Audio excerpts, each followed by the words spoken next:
Yeah, if it keeps every time it says it's unplugging, but I think there's something wrong with the cord. And we're live. Good evening and welcome to WANA Live, the reading series of the Writers Association of Northern Appalachia.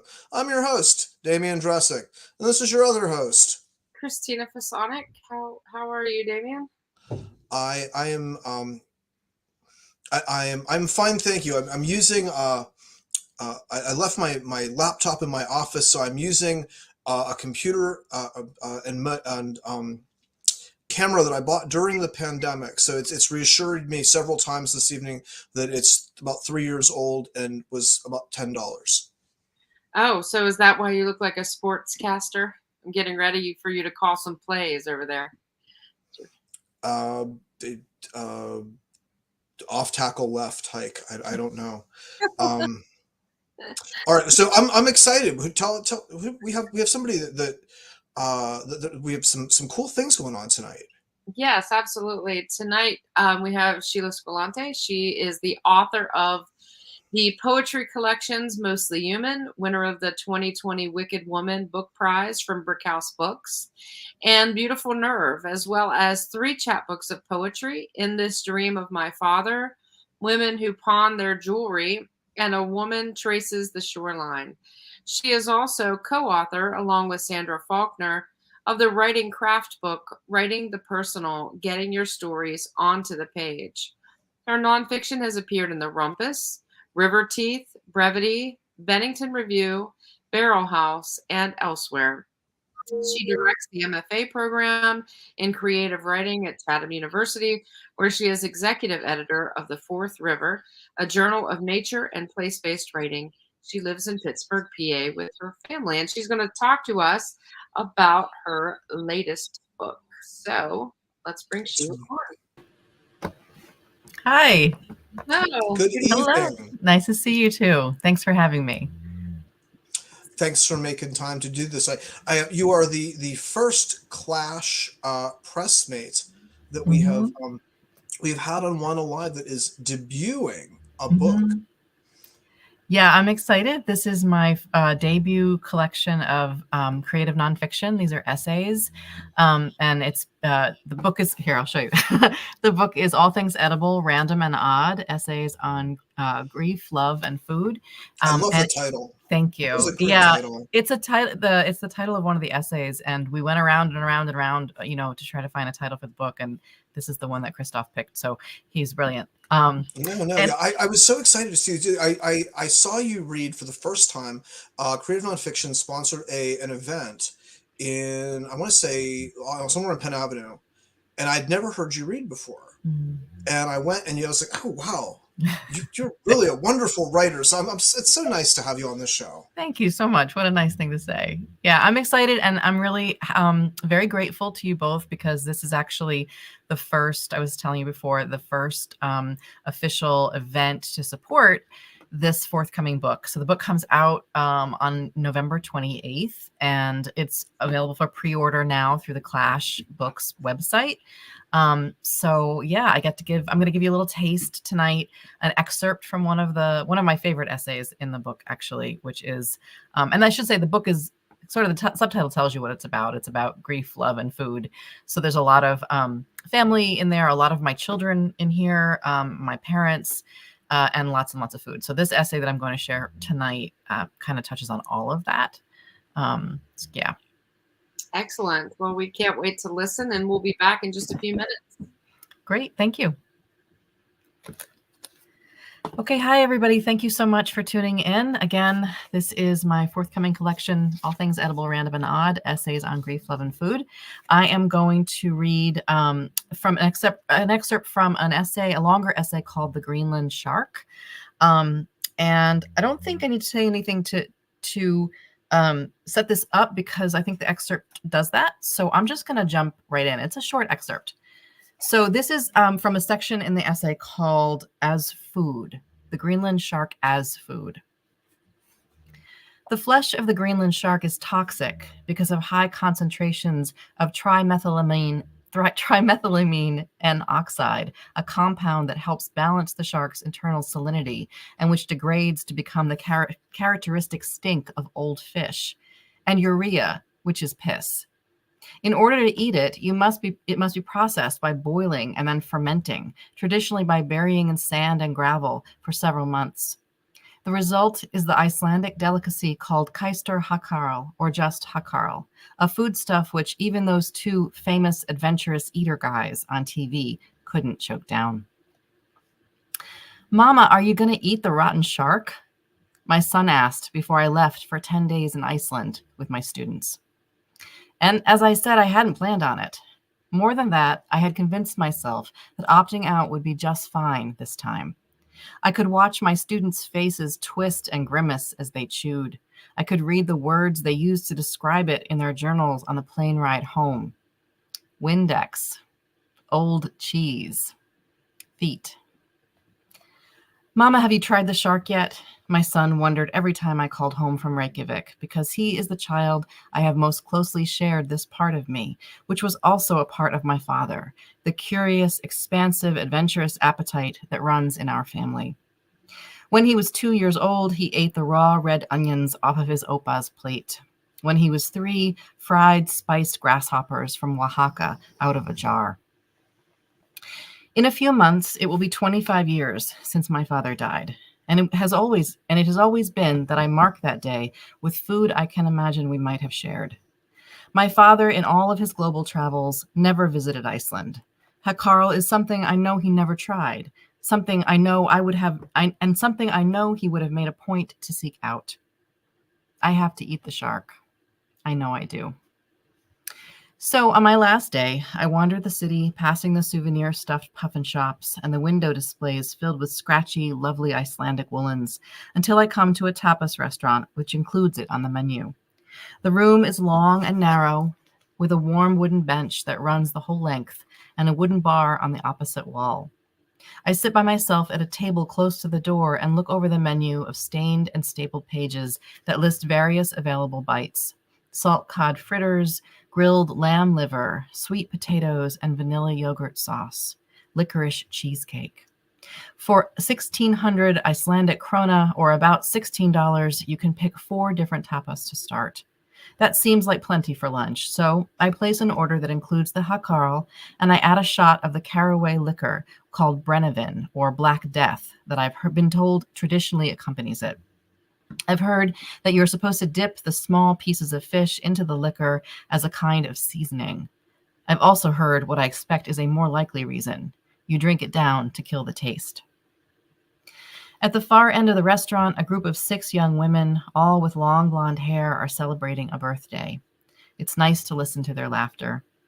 White string lights over the bar reflect in the brushed chrome tabletops, and I am at this point almost in tears from poignancy, thinking about my father and my son, about the power of memory and expectation.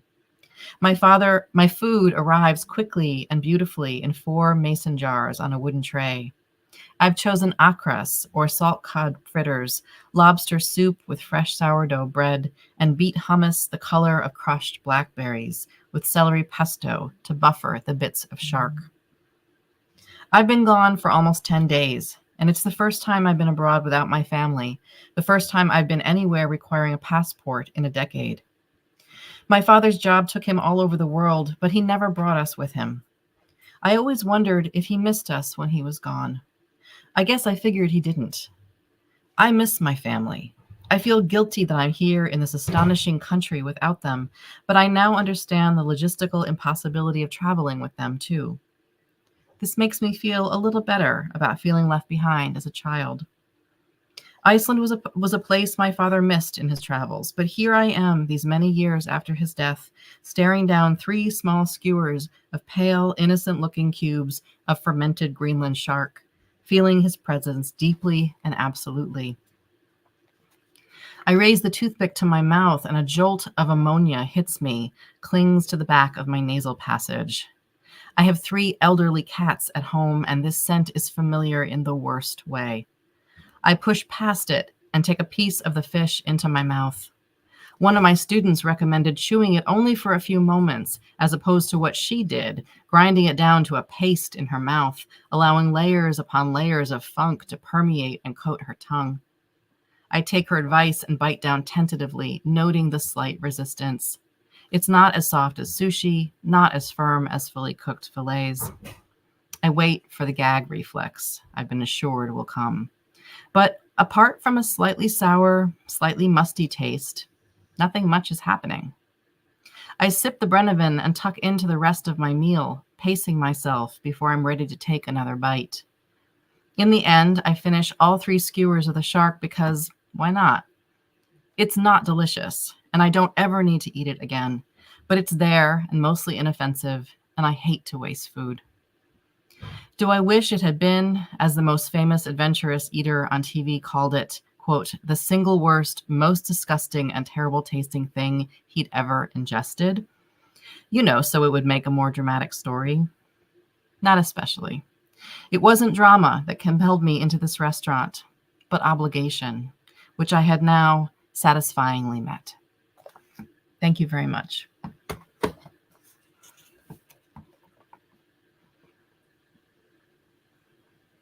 That was wonderful.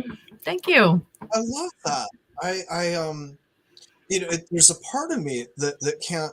It's hard to divorce, like the audience part from the teacher part. Mm. And I would love to teach that essay. Oh, I would love for you to teach this essay. That is such a wonderful piece of work. I love. It feels like all the connections you're making in the essay between family and food and travel and distance and proximity and strangeness and familiarity. What's wonderful is that they feel essential. Thank you.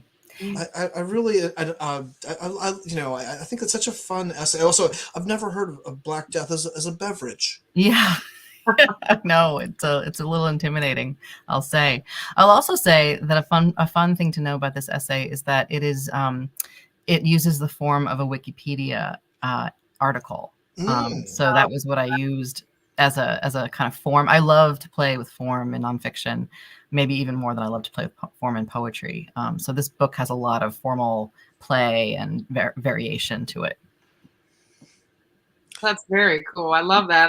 I was thinking as you were reading about how we grieve for other people, and it's not. I mean, I just lost my pet today, and it's not about going to the cemetery and putting the roses on the grave. I mean, that's obviously one way, but it's in these moments of seeking out this food or getting a tattoo or an doing something that they know they would have hated, or all these different grief and love are so very complex, and they're not easy to define, and that's why we should keep writing about them to show other people that there's all kinds of ways of grieving and celebrating relationships. Yeah, here's just one more of those. I love this. Thank you. Yeah, and I think it's important too. I mean, I'm also a teacher, as you both know, and I want to say, my students sometimes say, well, I can't write another thing about my ex, whatever the subject matter is. I've been writing about my father for 30 years, and I will not stop writing about my father because it is part of the wellspring of my my writer self. And so just to give you if you need permission, I'm giving you permission, those of you who are out there writing these things, to keep going back to your source material, because it will always yield new and interesting and surprising things, I think, every time we go back. Well, especially if you revisit that material in different genres, as you have done. I think, I've said this before, big things in my life I've put through poetry and nonfiction and fiction and some hybrid thing. I've written some songs. I mean, I feel like there's certain things that we want to keep saying, and because we're not done saying them yet. Right. How could we ever be done saying how much we love, the person or the creature or the life we miss, right? Yeah. And I think too, the more that we revisit that subject, the more we understand ourselves and our relationship, wherever that is that we keep revisiting. Yeah, and it's interesting for me, looking at this, because this book spans a long time. I mean, the earliest of these essays, I think I wrote in, 20 years probably. So it's also kind of an interesting look back at my growth and development as a writer, and also my relationship to the subject matter. So that's an interesting archive. It's like an archival artifact for me to look at too. Is it okay for me to acknowledge I see Kim McElhatton and Karen in the comments? yeah, I just want to say thank you both for tuning in. Screen. I see them. Yeah, thank you. Damien, do you have anything else to add before I pull up our comments? Well, one of the things from a plotting standpoint, and this is part of why I like it, is like such a wonderful teaching essay, because you do so many things just so exactly right, is the fact that the kind of that the shark isn't that disgusting to eat. I mean, it's to just me, lovely. Right. My friend Sandra recently came back from Iceland, and she said it was just as disgusting as she expected it to be. So I don't know. Did you say you just got to know where to get it? Maybe I just got a bad piece, which means that it was not as bad as it should have been. I don't know. Who knows? Or I think it was, like the anticipation of it in my head. Do you mention in the essay that the Greenland shark is the longest lived animal? Yes. Okay, that's where the essay begins. It's such a fascinating creature. Yeah. Yeah. Well, it's so funny that people throughout time and space have done this. We've pursued, animals and vegetables, all kinds of foods that are just despicable, and yet, it's coveted. A friend of mine was an executive at a company, and he went to this very elite dinner, and I think it was Japan, and he had to eat the food that was served to him because it was only polite, and he was a visitor to this country, and everybody was raving. They're like, you finally get to taste this delicacy. And he spent all this time building up, like, okay, I'm gonna do this, and then just like you, he had it, and he was like, I don't know why people made such a big deal out of it. It really wasn't that bad at all. And so in his mind, it was way worse than it actually was. It's like California. Yeah.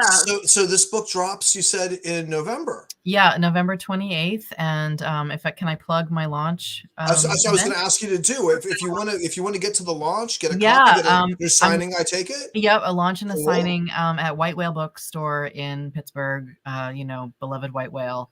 I think 7:00, and my good friend and fellow nonfiction writer Marissa Landrigan, she teaches at Pitt Johnstown, right? Yeah, is going to come and be my conversation partner. So I'm really excited to talk with her about the book. And and interestingly, this is not part of the book, but Marissa and I have like a common ancestor we learned a long time ago.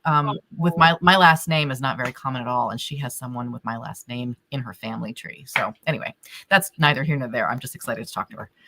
Cool. Yeah. So let's talk about some of the comments you received. Karen Bryant was listening, and she says, beautiful writing. I love how you weave food into your depiction of those you love. We all have a version of stinky fish that infiltrates our sphere of intimacy. That's totally. So well said.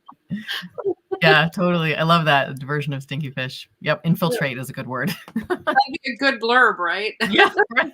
We all have this version of. Yeah. And Kimberly has to say that started the collection last night.